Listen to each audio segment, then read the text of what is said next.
We're in Somerset near Glastonbury. I've literally just left a job. Come down here and we see all these ash trees. These are all ash pollards. They're absolutely lovely. They're all like this. See? Completely hollow. Took the torch out about this morning.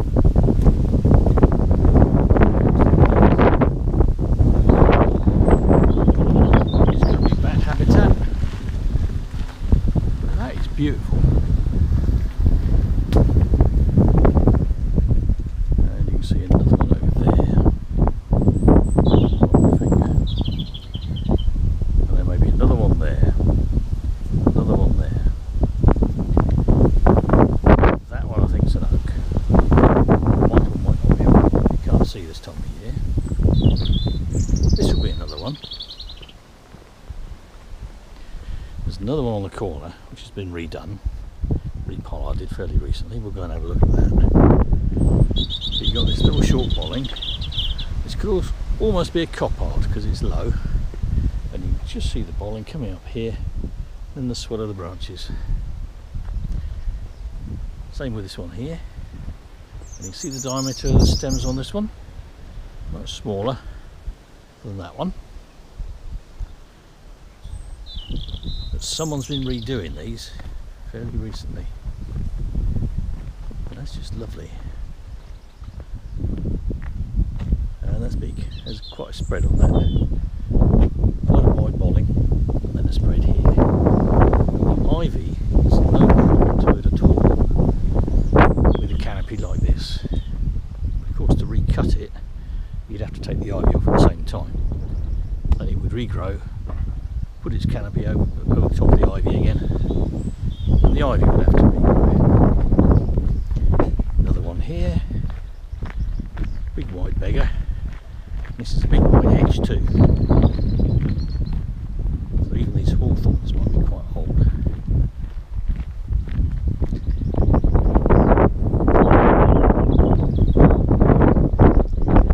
See, this one's been redone recently. It's come back.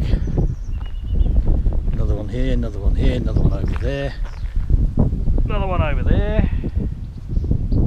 Right, let's go down this lane. Literally I drove a minute from where I've been working today and started seeing these. So yeah, let's go and see what else we can find down this lane. Suppose we better mention ash dieback. This one doesn't seem to be affected at all, but this one over here has got signs dieback from the ends of the branches.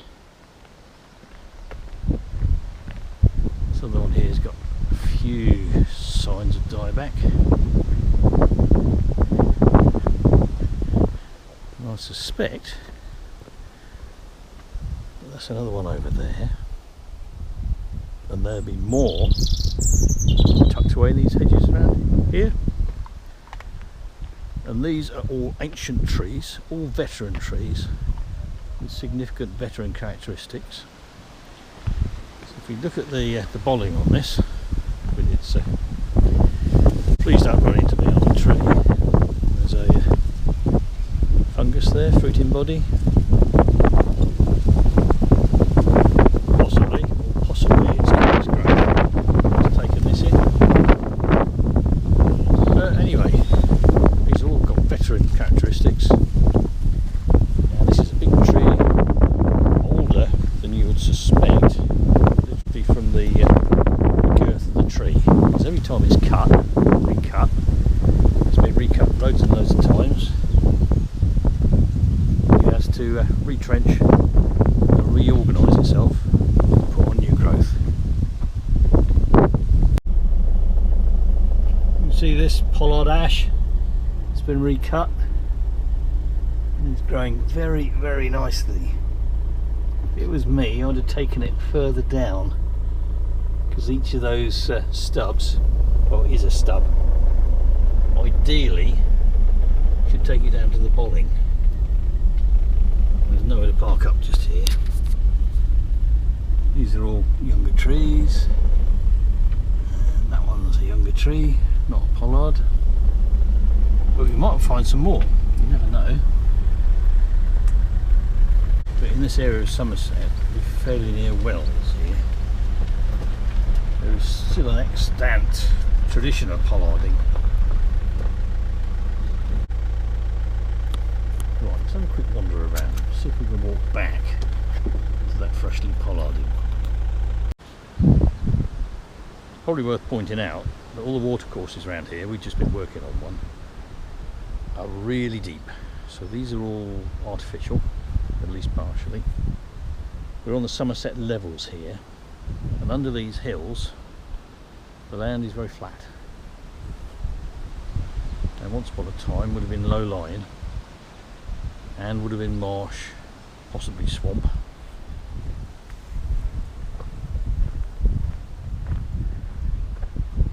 Right, we're walking that way to look at that re-pollarded ash. Talk to you in a minute. Right, put on some volume to get over the wind noise. But you can see here this wall of field maple. You can see these, well, maple shaped leaves. This is possibly a clone descending from an original tree. You can't see it amongst the hedge. Could if you were to walk into the field and look at the back where the livestock have chewed away at it, but behind you've got a maiden ash, and you can see this is doing retrenchment growth, which seems to happen as partly a result of ash dieback. Again, got a very deep ditch, and there's another ash here. Looks in robust good health at the moment, and long may it continue. Let's put the ash dieback, and that appears to be a maiden. But this is the tree we stopped to look at. So this is a pollard that's been recut recently. They've just done the one. They haven't done that one behind, or that one over there, but they've done this one. And they've probably taken some of the ivy out at the same time. And this is the top of the original bolling here. You can see where it comes up, there's a side branch which is on it, appears to have died off. But the top of the original bolling is nice and high, at least 10 feet. So this is a traditional pattern pollard.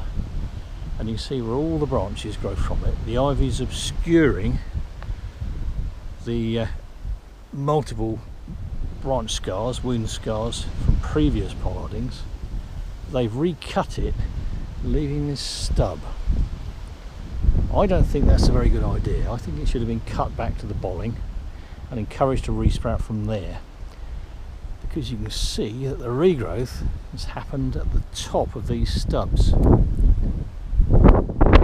that's going to mean that these are going to be hollow. Instead of the regrowth being from down here, which will actually grow and tend to reinforce the top of the bolling, it's going to eventually put all the mass up there and rip out from the bolling. But yeah, it's nice to see pollarding being done.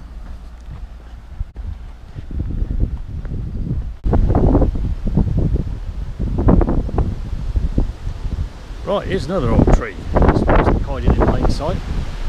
Looks like a little group of ashes, yeah? A little bit of dieback from the stems. If you walk up to it, you can see this is all one tree.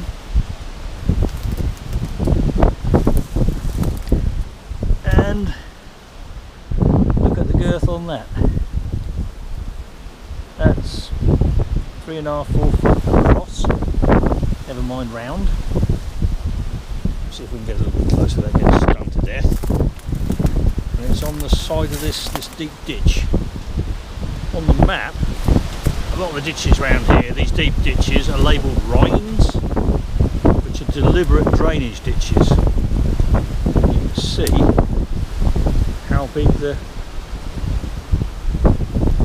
stool on this is. So this is basically a coppice stool that's on a little bit of a stub. And that happens a lot on ditch sides within hedges.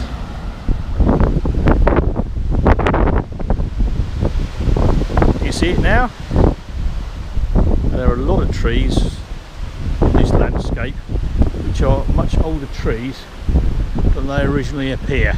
Them ones over there look like maidens, but that one in the middle, 1, 2, 3, and a fourth one, that one in the middle might be another pollard. There's another pollard here which looks like an oak. You can't get at them, and there appear to be more pollard ashes in this hedge line along here. So yeah, for a tree nut like me, who's in the fortunate position he's been paid to drive out here, paid to do a job, and then during his lunchtime, before going home to do me write-up, I can actually have a look out about, and there's all sorts of stuff to see. And they keep coming. I was literally parked just on the right up there, saw this tree, maiden ash with extensive ash dieback. On the left there's this little chap, and as we got close, as we drove past it, we saw this is another pollard, and this is ancient, and you can see that it's divided into two, almost completely separated at the base. But this again is all one tree, and this is truly ancient, completely hollow, just with a ring of living tissue supporting the tops of this large cup-shaped boiling. This is where you'd recut it here, more or less where the branch collar it would be if this was a branch rather than a stem from the bottom. Not on a stick like we just saw, but this tree is very, very old indeed. Of course, it's irreplaceable. This is absolutely beautiful, but it needs recutting because it's hollow, because all the mass is off to one side. You can see it on both sides. If you just let this grow without recutting it periodically, the mass is going to get bigger and bigger off to one side, and these sides are going to fall out, and the side that falls out is going to die. If they both fall out, the whole tree is going to die. And this tree goes back several hundred years,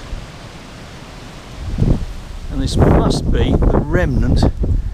This one here is 2 feet diameter, added together comes up to 4 feet, maybe 5 feet. And you can see, even with the wind blowing like it is, she's stable.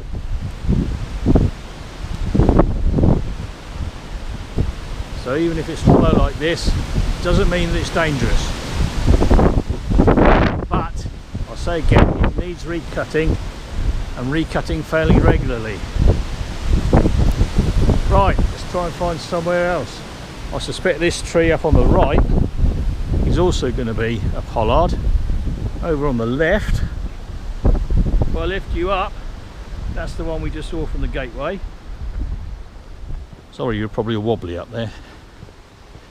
But this one on the right, maybe even this one on the left as well, is going to be another ash pollard. Right, this is a really quiet lane, but let's womble off before we get in anybody's way. This road is actually closed at the moment because they're rebuilding the bridge further up where we were working earlier. On the dashboard. And off we go. I'm going to have a look at these trees.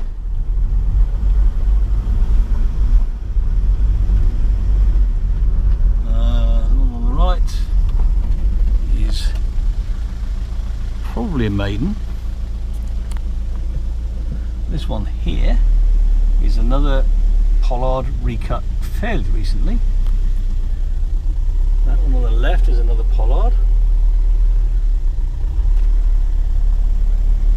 You see how we're deciding which ones are pollards?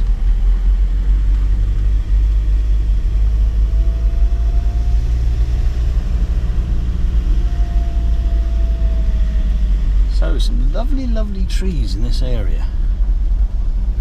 And it's possible, even likely, people are driving past them every day and are not knowing them for what they are,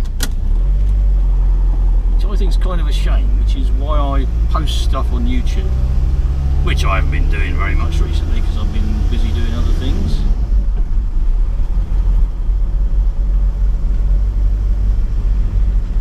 Now if I'd known what I was going to see, let's park it in here. If I'd have known what I was going to see, I'd have made more plans to actually show you what's here. But like a lot of the stuff that I film, I've never been here in my life before. Quick look at that. There's another ash pollard over there. See it with the big dome and the shocker branches coming from a single point. Again, likely to be a pollard. Pollarding's been going on as long as there has been livestock people have grazed, to an extent where there's been pressure for usable, I'm going to say timber, but timber implies material that's cut down when it's very large and then sawn. But they would probably have been using polewood, roundwood, for building, farm, and in their houses. Just the sort of thing that we saw on those pollards, because it's nice and straight and fairly smallish diameter, but nice and clean. Can be used for a whole variety of uses with a little bit of imagination.